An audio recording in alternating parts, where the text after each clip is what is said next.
Hello students, आज हम आपके लिए लेकर आए हैं चैप्टर नंबर 2 विलियन का भाग 4। भाग 4 में हमारा पहला ही पॉइंट है बच्चों नॉर्मलता। बहुत इंपॉर्टेंट पॉइंट है। नॉर्मलता किसे कहते हैं समझेंगे थोड़ा सा, और उम्मीद है कि आपको पूरा समझ में आ जाएगा आज ही। तो देखते हैं पहले 1 लीटर विलयन में उपस्थित विलय के ग्राम तुल्यांकों की संख्या। विलय के ग्राम तुल्यांकों की संख्या विलयन की नॉर्मलता कहलाती है। इसे कैपिटल एन से प्रदर्शित करते हैं। 1 लीटर विलयन में उपस्थित विलय के ग्राम तुल्यांक। बच्चों यहाँ पर केवल एक शब्द है, ग्राम तुल्यांकों की संख्या विलयन की नॉर्मलता कहलाती है। ठीक है, इसे कैपिटल एन से प्रदर्शित करते हैं। तो यहाँ से हम देखेंगे नॉर्मलता बराबर विलय के ग्राम तुल्यांकों की संख्या बटे विलयन का आयतन, जो हमें किस में चाहिए बच्चों, लीटर में चाहिए। तो यहाँ से हम देखेंगे नॉर्मलता बराबर ग्राम तुल्यांक का क्या सूत्र है बच्चों, विलय की मात्रा बटे विलय का तुल्यांक की भार, और गुना हमारे पास विलयन का जो आयतन था वो नुक्कड़ में बचा, आयतन बचा लीटर में। ठीक है बच्चों, तो हम ध्यान रखेंगे विलय की मात्रा हमें ग्राम में चाहिए, विलय का हमें तुल्यांक की भार चाहिए, और आयतन चाहिए लीटर में।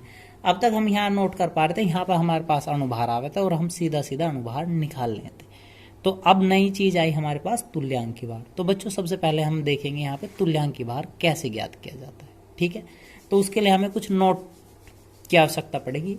नंबर 1 नोट, जैसे हम देखो यहाँ पे पढ़ रहे हैं अम्ल का तुल्यांकी भार। यदि हमारे पास कोई अम्ल है तो अम्ल का तुल्यांकी भार हम कैसे ज्ञात करते हैं। अम्ल का तुल्यांकी भार ज्ञात करने का फॉर्मूला है अणुभार बटे अम्ल की क्षारकता। अणुभार बटे अम्ल की क्षारकता। अम्ल की क्षारकता यहाँ पे क्या है, देखो बच्चों हमने पढ़ा था अम्ल किसे कहते हैं, वे पदार्थ जो H+ आयन त्याग करें थे। ठीक है ना, जो H+ आयन त्याग करें थे। तो यहाँ देखेंगे हमारे पास, जैसे हमने एग्जांपल के तौर पे लिया H2SO4, तो कितने हाइड्रोजन है जो H+ त्याग कर सकते हैं, हमारे पास 2।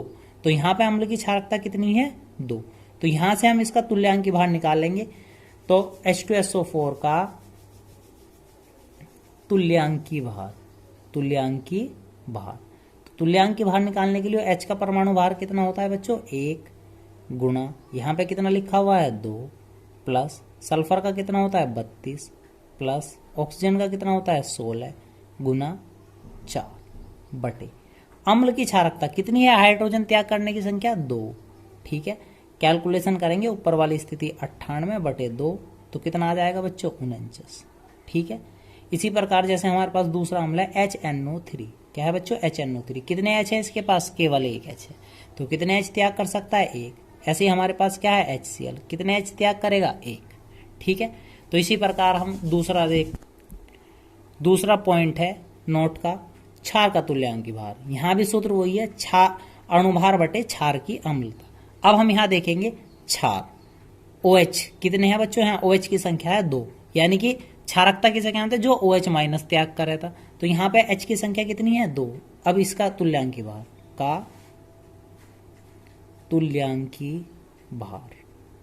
तो तुल्यांकी भार निकालने के लिए अणुभार कितना, C का कैल्शियम का कितना होता है बच्चों 40, प्लस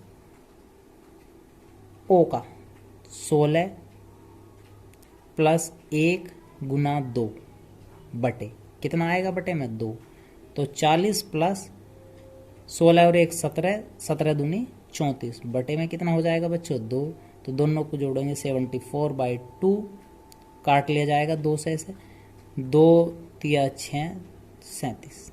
ठीक है, तो COH का कितना आया 37। इसी प्रकार हम और भी देख सकते हैं NaOH, कितने क्षार हैं 1, तो क्षार की अम्लता कितनी है, 1 है। ठीक है, इसी प्रकार हमारे पास है लवण के पदों में भी सूत्र है इसी का, लवण का तुल्यांकी भार अणुभार बटे संयोजकता। ठीक है, संयोजकता का मतलब कितना था, कितने वो लेन देन कर रहा था। यहाँ पे देखते हैं का तुल्यांकी भार। जब हम कार्बोनेट का तुल्यांकी भार निकालते हैं तो हमें क्या चाहिए, अणुभार कार्बन का 12 प्लस O का 16 गुना 3, और बटे में संयोजकता कितनी है बच्चों 2। चिन्ह का ध्यान नहीं रखना, केवल संयोजकता देखनी है, प्लस या माइनस से कोई मतलब नहीं है, केवल कितनी है 2।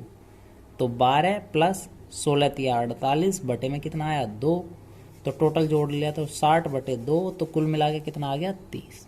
तो उम्मीद है आपको किसी भी चीज का तुल्यांकी भार निकालना आ गया होगा। इसी तरह यदि हम किसी की ऑक्सीकरण संख्या का निकाल रहे होंगे तो अणुभार बटे ऑक्सीकरण संख्या हो सकती है। यहाँ पे अलग अलग पदों में अलग अलग इसी प्रकार से तुल्यांक के भार हम ज्ञात कर सकते हैं। ठीक है बच्चों, अब देखते हैं नॉर्मलता पर कुछ आंकिक प्रश्न।